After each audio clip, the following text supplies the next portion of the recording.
ঠিক করছি যে এখানে যারা মদ খেতে কেউ আমরা মেয়েরা মিলে ঝাঁটা পিটা করে দূর করব সবাইকে। এখানে মদ খেতে এলে আমরা মেয়েরা তাদের ঝাঁটা পেটা করে তাড়াবো।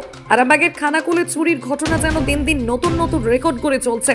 তেমনি গতকাল মধ্যরাতে খানাকুল থানার ঘোষপুর এলাকার পুরনো মন্দির থেকে চুরি হলো বিগ্রহ ও বাসনপত্র। ঘোষপুর মান্নাডাঙ্গার পাশে জানাপাড়া লক্ষ্মী জনার্দন মন্দিরে বিগ্রহ চুরি। আর সেই চুরির ঘটনা বলতে গিয়ে এলাকাবাসী সংবাদ মাধ্যমের কাছে ক্ষোভ উগরে দিলেন। তারা জানাচ্ছেন যে রাতের অন্ধকারে মন্দিরের আশপাশে মদ্যপানের আসর বসছে, আর সেই মদ্যপানের আসর থেকে গালিগালাজ চলে মধ্যরাত পর্যন্ত। আর এই ঘটনার খবর পৌঁছাতে ঘটনাস্থলে উপস্থিত হয় খানাকুল থানার পুলিশ, তদন্তে নেমেছে। Bureau report, channel news Bangla TV. আগে থেকে এখানে সব নানা রকম লোকজন এসে মদ ফদ খাওয়া হ্যাঁ বারণ করলেও কোনো কথা শুনতো না, ঠিক আছে। তো কাল রাত্রিতে মোটামুটি সকালবেলা যখন ঠাকুর মশাই এসে চেঁচামেচি করে যে আমরা ছুটে এসে যে দেখি মন্দিরে বিগ্রহ নেই, বিগ্রহের সঙ্গে কিছু অল্প পরিমাণ ঠাকুরের গয়না ছিল, আরও ঠাকুরের যে আনুষঙ্গিক জিনিসপত্র পূজার জন্য ছিল সেগুলোও চুরি গেছে, খোয়া গেছে। তো আমরা চাইছি, প্রশাসন এসেছিল, প্রশাসনের কাছে সব বক্তব্যই রেখেছি। প্রশাসন একটা অস্ত্র পাওয়া গেছে, বড় একটা শাবলের মতো অস্ত্র পাওয়া গেছে, সেটা নিয়ে গেছে। 3টে তালা ছুটিয়ে ওটা নিয়ে গেছে।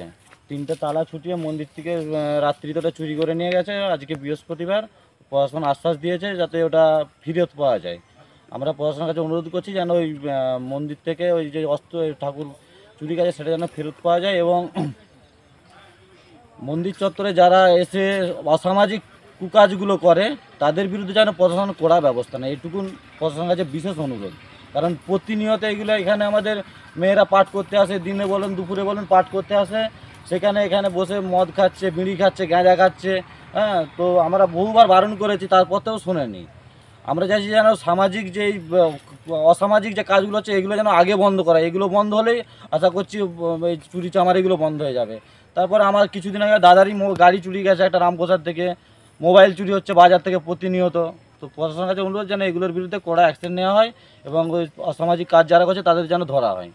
আপনার নাম? আমার নাম প্রসেনজিৎ জানা, আমার বাড়ি জানাপাড়ায়, আমাদেরই পুরানো আমাদের বাস্তুর মন্দির। এটা কোন অঞ্চল? এটা ঘোষপুর অঞ্চল।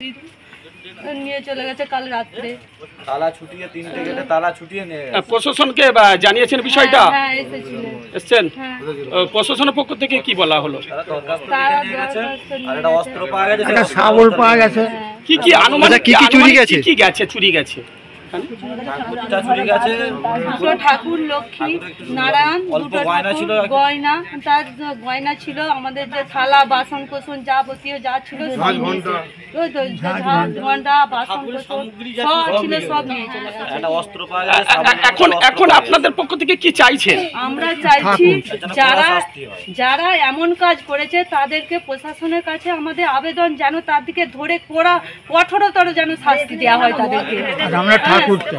আর আমরা যে ঠাকুর গেছে আমরা ফিরে পেতে চাই, আমাদের পূর্বপুরুষের ঠাকুর, আমাদের লক্ষ্মী জনার্দন, আমরা তার জন্য আর এখানে সব দুষ্কৃতীরা মদ খায়। এখানে আমরা যদি তাদেরকে বলি আমাদেরকে কিরকম ঝগড়া করবে, আমাদেরকে কিরকম বলবে। আপনারা কি নিয়ে প্রশাসনকে জানিয়েছিলেন? যে জানিয়েছিল, জানানো হয়েছে। প্রশাসন কি বলেছিল? তার অনুযায়ী প্রশাসন কি করেছিল? কোনো ব্যবস্থা নিয়েছিল? আমরা ঠিক করছি যে এখানে যারা মদ খেতে কেউ আমরা মেয়েরা মিলে ঝাঁটা পিটা করে দূর করব সবাইকে। এটা কোন জায়গা? এটা ঘোষপুর মান্নাডাঙ্গা। আনুমানিক কত টাকার গয়না বা সামগ্রিক চুরি হয়েছে বলে মনে করছেন? সেটা বলা যাবে, আনুমানিক জানবো তো। আপনার নাম? আপনার নাম?